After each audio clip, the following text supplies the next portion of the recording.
tan solo unos minutos de la Ciudad de México llegamos a Jilotepec, Estado de México, donde se produce un whisky mexicano utilizando exclusivamente maíz criollo cacahuacintle, 100% endémico, un maíz único por su sabor y por no ser transgénico. El whisky Abasolo atrapa todos los sabores más profundos provenientes del maíz gracias al uso original e innovador de la técnica de nixtamalización, un método de cocción con más de 4.000 años de antigüedad. También se utiliza la levadura de champaña durante la fermentación, ya que soporta mayores concentraciones de azúcar y hace que este paso sea mucho más lento, lo cual enriquece el perfil de Abasolo. El especialista en whisky, Ricardo Cortizo, nos explica paso a paso la historia y diferentes razas del maíz, el proceso de elaboración, nixtamalización, fermentación y destilado de una de las bebidas más sorprendentes que actualmente se producen en el país. Estamos en Jilotepec. Jilotepec quiere decir el lugar en el que nacen los jilotes o los elotes, y es la razón por la cual hemos decidido instalar nuestra destilería, una destilería preciosa, ya la vieron ustedes, construida por el arquitecto Lorenzo Álvarez. Y un whisky que prácticamente tiene poco tiempo de haber nacido, pero que ya está haciendo ruido a nivel mundial. Ya nos encontramos en más de 33 países, ya estamos entre los 100 whiskies más vendidos en el mundo, lo cual eso también es importante, y ha recibido varias medallas y reconocimientos mundiales, lo cual también habla de la calidad del producto que estamos haciendo. ¿Por qué estamos haciendo whisky en México? Porque no tiene denominación de origen, aunque uno creyera que sí. El whisky no tiene una denominación de origen, pero sí tiene una serie de reglas y de normas que debe de cumplir en cada uno de los países que se producen para que reciba, digamos, el apellido. Y se pueda llamar whisky escocés, whisky irlandés, whisky canadiense, japonés, whisky mexicano. Y hoy vamos a conocer parte de cómo hemos adoptado esa reglamentación para poder hacer el whisky. ¿Con qué lo hacemos? Con el producto insignia de México, que es el maíz. Para poder producir whisky, no importa la parte del mundo en la que estemos, se requieren solamente 3 ingredientes: agua, cereales y levadura. Y con esos creamos magia. En este caso, nosotros vamos a utilizar un maíz, un tipo de maíz en especial, que es el maíz cacahuacintle o maíz pozolero, y el que nos encanta echarnos en el pozole, en los elotes, en las tortillas y en cada uno de los productos de maíz con los que nosotros disfrutamos de nuestra gastronomía. Si no se acuerdan de cómo es, lo tienen exactamente ahí atrás. Son unas mazorcas con un grano bastante mayor al que existen muchas otras razas de maíz. Vamos a hablar de razas, lo vamos a platicar más adelante, y vamos a conocer también un poquito de su historia. El maíz, como nosotros lo conocemos actualmente, no siempre fue así. Empezó como una mazorca mucho más pequeña que se llamaba teocintle. Y el teocintle lo podemos encontrar justo en esta parte. Aquí van a encontrar el tamaño de los granos. No era muy atractivo para el consumo humano, pero sin embargo el intelecto humano encontró la manera de ir seleccionando las mejores mazorcas o los mejores granos de este teocintle para irlo domesticando y llegar a las mazorcas que conocemos de maíz actualmente, ¿no? En el maíz hablamos de razas. Existen nada más en Mesoamérica alrededor de 220 razas diferentes de maíz, de las cuales tenemos más o menos 64 en México. Y vamos a conocer un poquito de ellas, entre los cuales el más importante de todos es el maíz cacahuacintle. ¿Por qué se llama así? Porque los granos, para los españoles, la forma de los granos les recordaba mucho el cacao. De ahí su nombre. Es una mezcla del cacao y el teocintle, de ahí el nombre de cacahuacintle, y que nos va a dar mucho azúcar, nos va a tener, digamos, muchos almidones, que son azúcares que vamos a utilizar después para poderlos convertir en alcohol. Por eso es por lo que lo utilizamos. Aquí tenemos distintas razas de maíz de las que encontramos en el país, y este maíz, una vez domesticado a lo largo del tiempo, ha pasado por diferentes trabajos y procesos que iremos conociendo a lo largo del recorrido, ¿no? ¿Cómo es el ciclo de crecimiento de maíz? Es un ciclo anual que arranca en enero-febrero con el proceso de, de sembrado del maíz, y que vamos a tener las cosechas por ahí de finales de julio, agosto, septiembre, que es cuando vamos a tener nosotros los elotes frescos y con los cuales empezaremos todo el proceso. Hay algunos elementos bien importantes que debemos de recordar de la forma del maíz, que lo van a encontrar en la parte justamente atrás, digamos enfrente de donde estoy yo, y son algunos de los elementos que conforman el maíz, y sobre todo uno de ellos del que vamos a hablar, que se llama pericarpo, que es, digamos, esta cubierta de fibra y de aceites que tiene. Cuando nosotros comemos un elote, ¿se acuerdan que tiene como una cascarita, una capita del grano? Esa capita o esa cascarita se la vamos a quitar porque no la vamos a requerir en el proceso. Yo les voy a ir platicando un poco de ello, ¿sale? Primero, desgranar los elotes y posteriormente crear una harina de ellos. Vamos a tener desgranadores antiguos para que conozcan el proceso. Si quieren, váyanse jalando un poquito más para acá. Y este utensilio que hemos tenido, los voy a levantar para que ustedes lo vean. Este utensilio que se llama olotera está creada con los olotes. Los olotes es lo que queda ya una vez que hemos desgranado el elote, y que se juntan todos, se unen para que esto nos pueda ayudar a desgranar el elote. ¿Cómo se hace? Tomando uno de los elotes y empezando a desgranarlo de esta manera. Y ya una vez que nosotros lo desgranamos, vamos a hacer dos cosas. Lo primero va a ser descabezarlo, es decir, le vamos a quitar esas cabecitas, esa parte en la que se une el olote, porque es una parte que tiene muchos aceites, y creo que la gran mayoría de ustedes o son bartenders o vienen de la industria gastronómica. ¿Por qué le queremos quitar esta parte que tiene muchos aceites? Porque imagínense cuando nosotros tenemos un aceite, lo calentamos, lo dejamos enfriar, lo volvemos a calentar, ¿qué pasa con él? Se empieza a quemar y empieza a oler muy, muy mal, ¿no? Y esos son aromas y sabores que nosotros no queremos. Entonces lo vamos a descabezar y lo vamos a pasar por otro proceso, que es uno de los procesos más antiguos que tenemos en México, que es el proceso de nixtamalización. ¿Alguien sabe lo que es la nixtamalización? Sí. ¿Qué es? Cocer el maíz con cal. Cocer el maíz con cal. ¿Con qué funciona? Que tenga nutrientes, aumenta su valor nutrimental. Aumentar su valor de nutrientes, incluso quitar algunos elementos tóxicos que tiene esta capita, esta cascarita de la que hablábamos, el policarpo. Se lo vamos a quitar porque ahí hay algunas fibras y algunas toxinas que no queremos, y que tengamos realmente el grano libre, limpio, para convertirlo en el azúcar que requerimos, ¿sale? Eso es básicamente por lo cual utilizamos el proceso de nixtamalización. La ventaja de esto es que aumentando los nutrientes, como decía Moni allá atrás, eso nos ayuda a que todo el producto de maíz que pase por el proceso de nixtamalización que nosotros utilicemos se va a convertir en un producto con un alto valor nutrimental. Por eso amamos las tortillas y las melas, los tlacoyos y toda la vitamina T que nos fascina comer por aquí, ¿verdad? Ahora lo vamos a convertir en una harina. Hay muchos procesos de producción de la harina que se han utilizado a lo largo de los siglos. El más conocido es el metal, ¿no? En el cual vamos a tener esta plancha de piedra ligeramente inclinada, con la cual le vamos a estar dando hasta poder producir esa harina, aunque ya hay procesos mucho más sencillos en los cuales con una serie de molinos más grandes industriales nosotros podemos hacer ¿cómo se llama? Esta producción de la harina.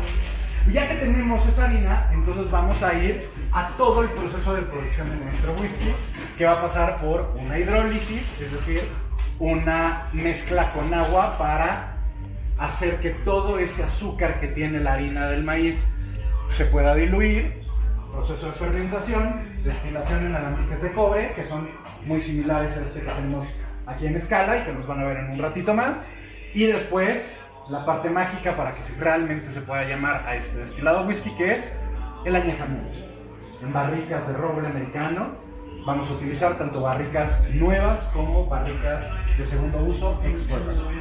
¿Okay? Es una destilería boutique donde realmente producimos poco líquido, pero líquido muy bueno. Y empieza no muy lejos de aquí, en las faldas del Nevado de Toluca, en donde nosotros traemos el maíz, parte de allá, parte de toda la región, para la producción de abasolo y demás. De hecho, todos los costales que ven aquí atrás, parte los tenemos de maíz, parte de algunos de los otros componentes que vamos a requerir y que van a pasar por los diferentes momentos del proceso. ¿Qué era lo más importante que teníamos que hacer una vez que ya tenemos los granos? ¿Perdón? Lavarlos. Lo primero que hacemos es el proceso de nixtamalización. Y eso lo hacemos en esta máquina que está aquí atrás. Vamos a tomar los granos de elote, los vamos a poner en el tanque que está allá arriba, los vamos a mezclar con cal joven, con cal activa, y lo vamos a dejar reposar, el agua caliente, lo vamos a dejar reposar para que se vaya suavizando el grano del elote y vaya eliminando la cáscara, el policarpo que tiene. Después de alrededor de 12 horas más o menos, en el que ha estado en esta mezcla de agua caliente y de cal, lo vamos a pasar a los tanques de reposo y después al lavado.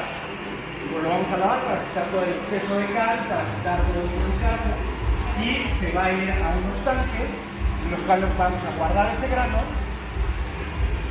a que repose tantito, que se termine de eliminar todos estos excesos, digamos que se cuele, y después nos vamos a ir a la parte de aquí atrás, en donde tenemos dos molinos, ¿cómo se llama? Dos máquinas de secado, en donde vamos a secar y a tostar el grano. Con esto le vamos a eliminar prácticamente toda la humedad.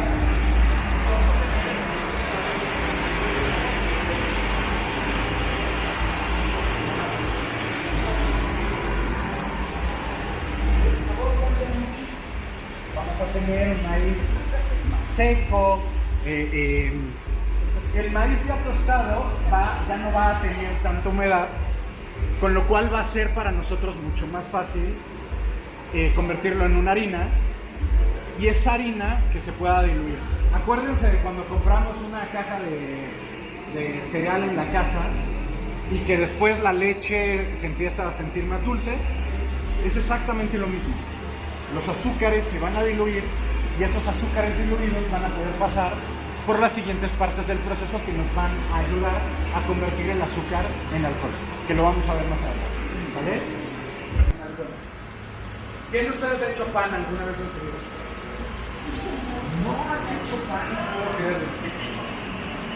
¿Se acuerdan que cuando a la masa le ponen agua, toman un poquito de levadura y la tapan? ¿Qué sucede con la masa? ¿Y por qué así?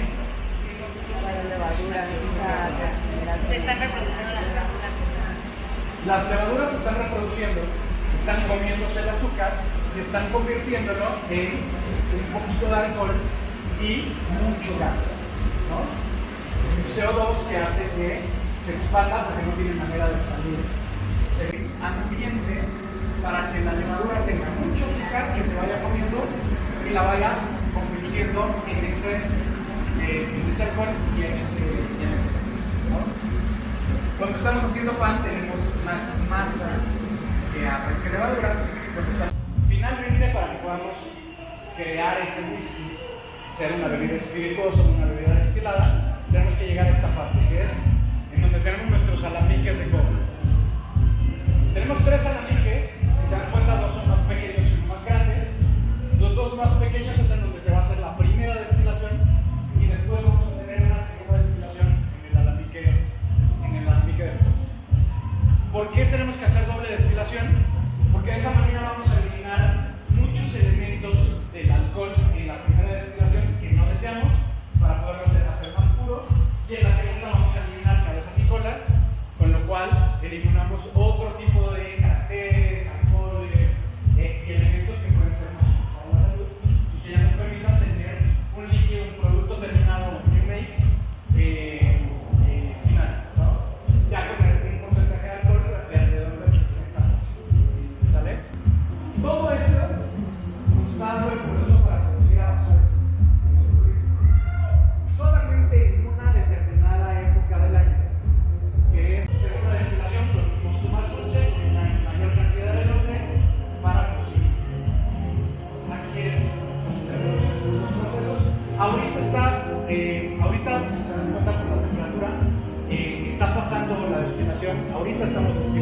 Navasolo.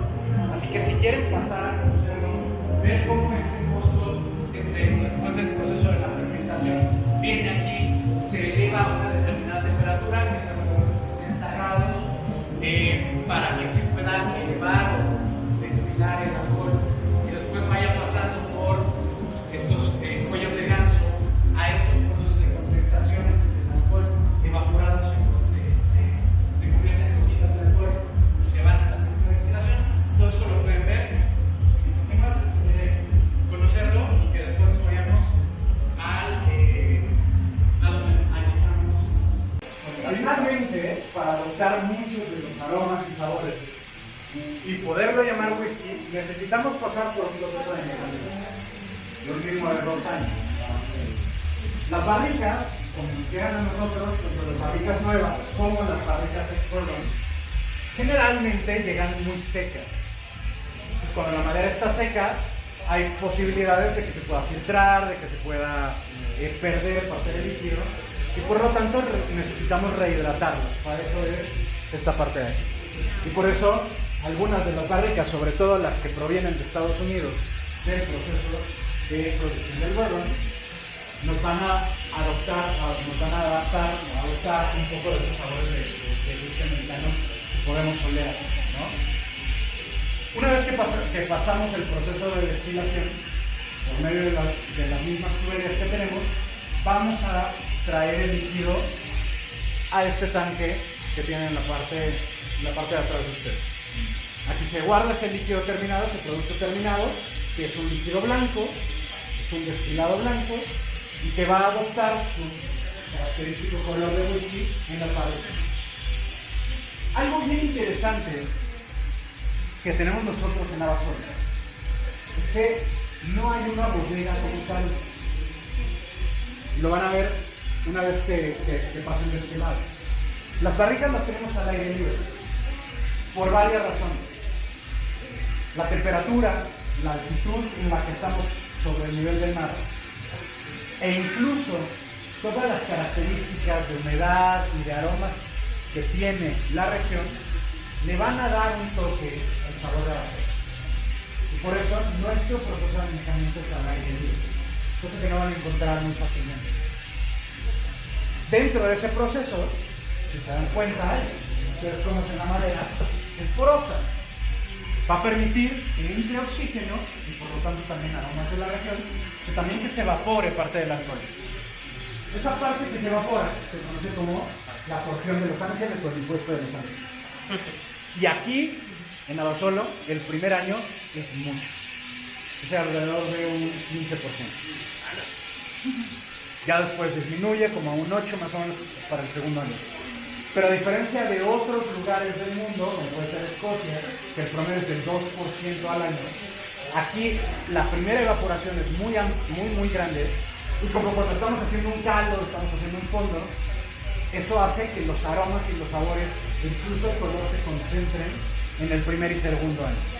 Y ya después, ya no es tanto como en otro, ¿vale? Pues vamos a ver las barricas de este lado.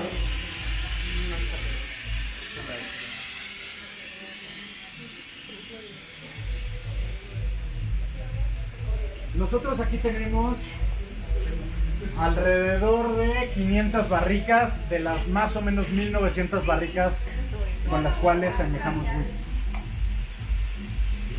¿Se acuerdan que les platicaba de este impuesto de Los Ángeles?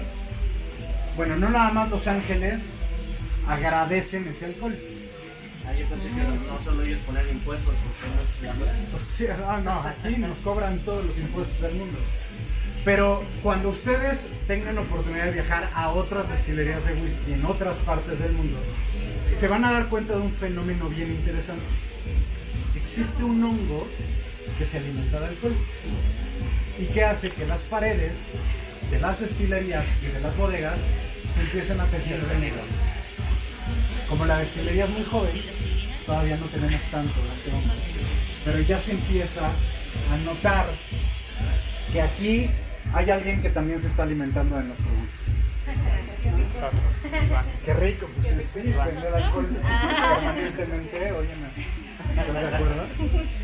Entonces aquí, al aire libre, en esta zona vamos a permitir que en época de calor, que la realidad es que por la altitud y la región en la que estamos, una zona boscosa, no tenemos tanto calor, sino muchas temporadas muy frescas en primavera y verano. Y cuando estamos en otoño e invierno, las temperaturas emulan un poco lo que podemos encontrar en otras regiones, como en Escocia, como en Japón, como en Irlanda, y que las temperaturas permitan que el proceso de añejamiento y sobre todo esa evaporación no sean tan grandes, ¿no?